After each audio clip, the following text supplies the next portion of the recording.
To understand calculus, we begin with the concept of the limit. Notice this function has a tiny gap. This is our point of interest. Let's see how the graph behaves as we get closer to it. Approaching from the left, the value moves toward the opening.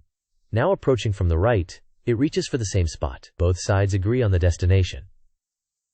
As x approaches c, the function f of x approaches L.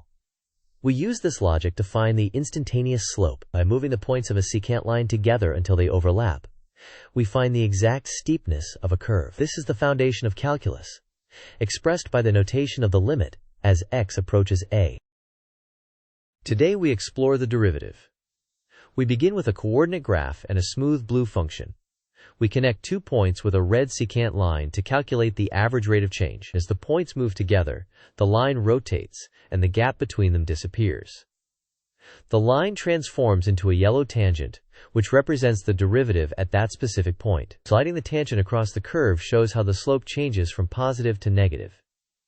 At the peak, we find a horizontal line where the slope is exactly 0. Finally, we see the core concept of instantaneous change, which allows us to measure movement at a single precise moment in time. Welcome to the world of integrals.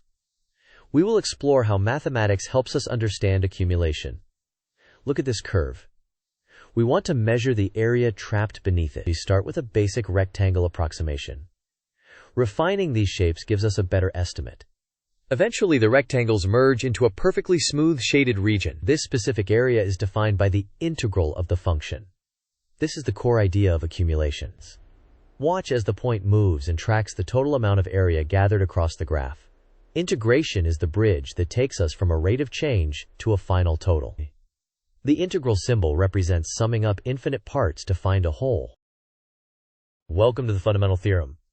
We begin with this blue curve. We define the region beneath this curve as the accumulated area. As we move the boundary, watch how the total area increases over time. Now isolate a tiny sliver of growth, which we label as dA. The height of this slice is the value of our function, f of x. This area is the function height times the width, dx. Now look at the antiderivative, f, and mark 2 points on the curve. The vertical distance between them represents the change, f of b minus f of a. This is the final connection. The integral of a function equals the change in its antiderivative.